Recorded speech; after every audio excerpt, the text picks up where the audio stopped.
Senhoras e senhores, boa noite. Excelentíssimo senhor presidente, Leonardo Contador, em seu nome eu cumprimento toda a mesa aqui presente. Eu quero me dirigir à plateia de forma muito breve, porque hoje eu vim aqui mais para escutar e depois, posteriormente, poder contribuir.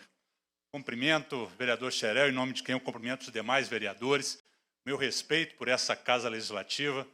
Muita honra, vereador Rony. A última vez que estive aqui foi para receber o título de cidadão honorário de Betim. Tenho muito carinho por essa cidade. Eu sou mineiro de Barbacena, mas sempre residi aqui em Belo Horizonte. Meu pai tinha um sítio aqui em Citrolândia. Então, quando venho a Betim, lembro da minha infância.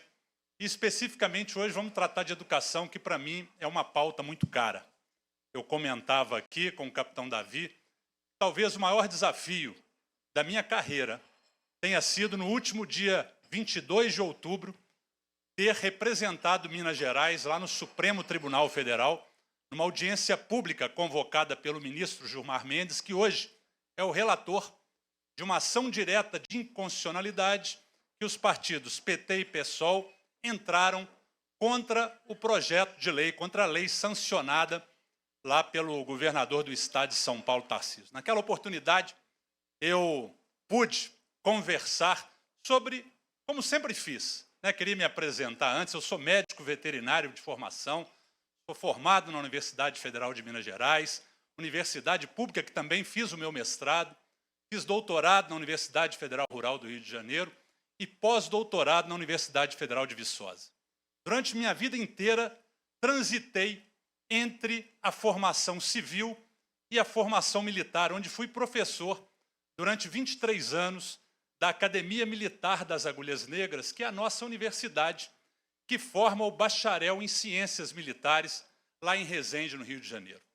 Transitei como professor e como aluno nesse ensino civil e nesse ensino militar.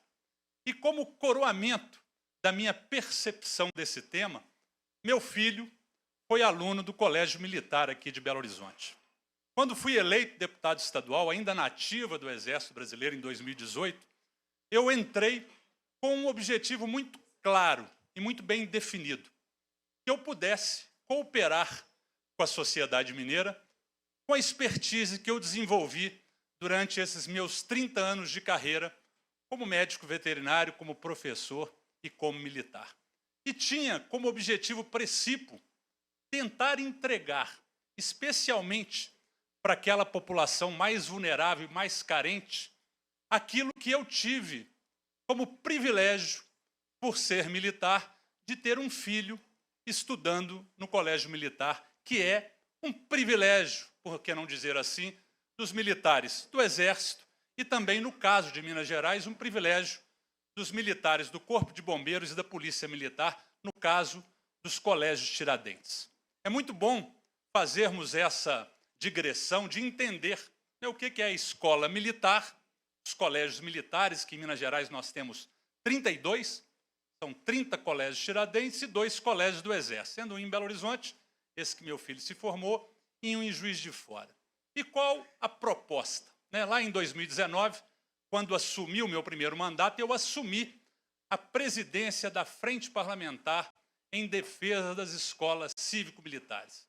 Que escola cívico-militar é essa, secretária?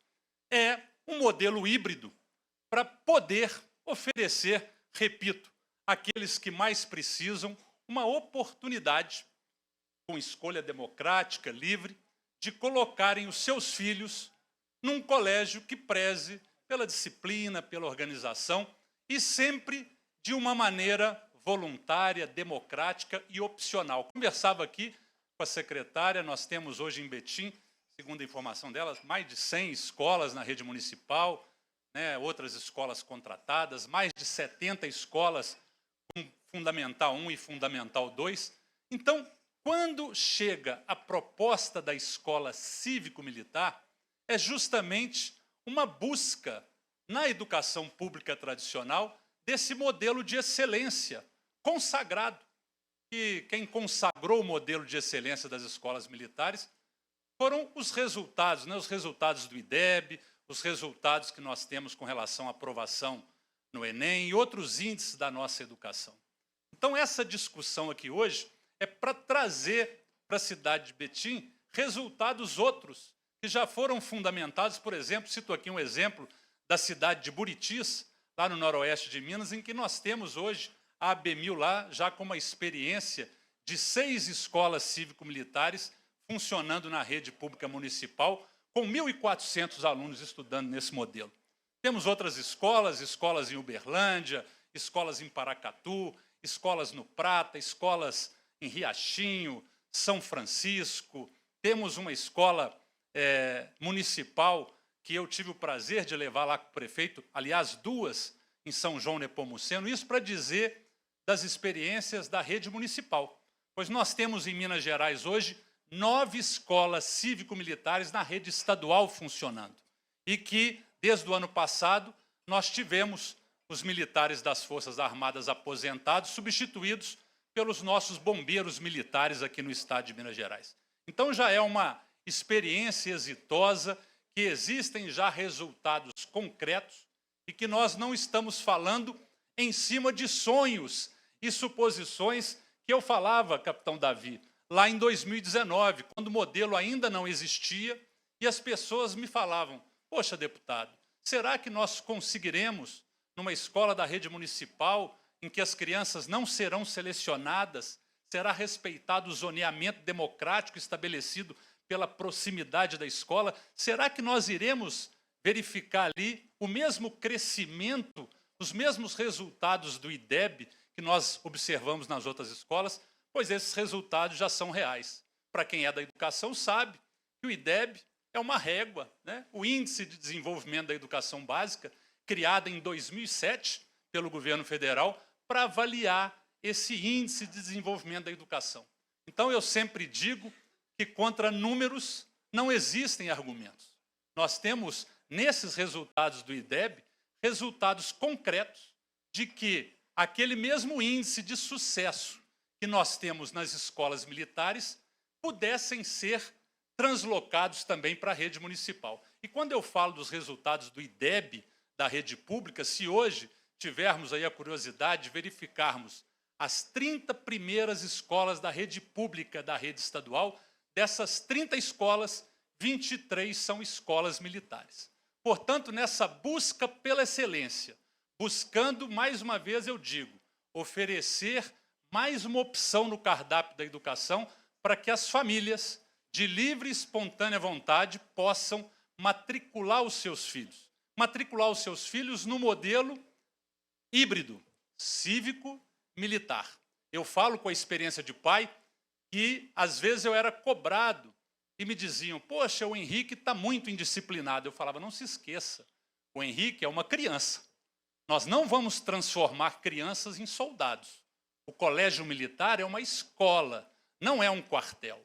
Então, essa visão que eu gostaria que todos vocês, que provavelmente muitos dos senhores e das senhoras nunca tiveram oportunidade de pisar num ambiente de uma escola militar. Eu me lembro, secretária Marilene, que meu filho estudava no Colégio Batista, em Belo Horizonte, antes de estudar no Colégio Militar, Rony. E meu filho dizia que o Colégio Batista, muitas das vezes, era mais disciplinador do que o próprio Colégio Militar. Então, eu vou terminar aqui dizendo só um índice que eu considero para os educadores que nós façamos uma reflexão. Eu, nessas minhas andanças, por todas essas escolas, que eu conheço todas elas, eu conheço todas essas escolas que eu falei aqui, eu visitei todas elas.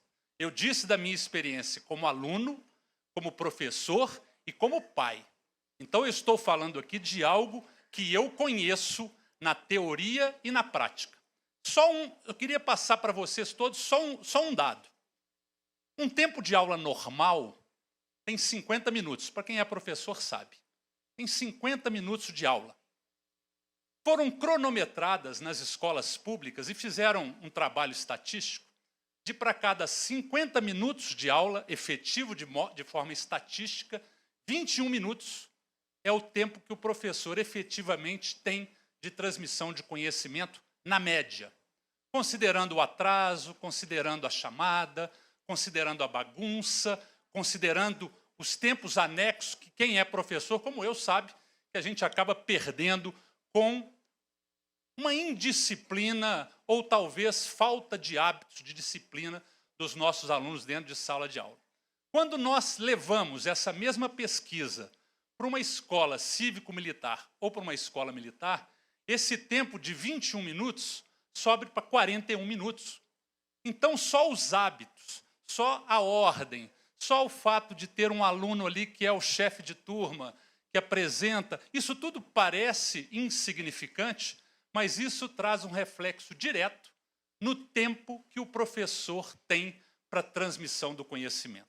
Lembrando bem que todos os professores de uma escola cívico-militar serão os mesmos professores da escola pública. Os diretores serão os mesmos. O que vai acontecer é um plus na gestão escolar. Esses militares, na maioria, na totalidade, que são aposentados ou com experiência anterior, eles estarão lá, sem farda, sem arma, trabalhando como monitores nesse processo, da chegada do aluno no portão da escola até na porta da sala. Permanece a integridade e a prioridade que o professor tem na sua liberdade de cátedra. O que essa gestão escolar oferece é a possibilidade da eficiência, de que esse professor possa, ao invés de 21 minutos para dar a sua aula, ele terá 41 minutos. Só isso já explica um pouco da eficiência e dos resultados que nós temos quando vamos analisar, na teoria, os resultados práticos do IDEB. Então, reflitam só com esse dado. Eu vou estar aqui como ouvinte, assim como vocês, e pronto para cooperar com isso que eu acredito que eu devo fazer na política, de devolver para a população mineira, hoje, servindo ao povo de Minas Gerais, coisa que eu fiz durante 30 anos da minha vida, servindo ao povo brasileiro. Hoje eu quero, servindo ao povo mineiro, devolver isso que a vida me deu, a oportunidade de ter o meu filho se formando em uma escola que prima pela excelência, pela disciplina, pelo patriotismo e, sobretudo, pelo respeito ao professor. Esse é o nosso objetivo, resgatar todo o respeito que todo professor merece. Se nós não conseguimos hoje dar ao professor o salário, a remuneração e a valorização financeira que ele merece, nós temos o compromisso de honra que devolver a esse professor o respeito que ele merece em sala de aula. Muito obrigado, parabéns a todos os professores presentes, a vocês eu honro a minha homenagem. Muito obrigado.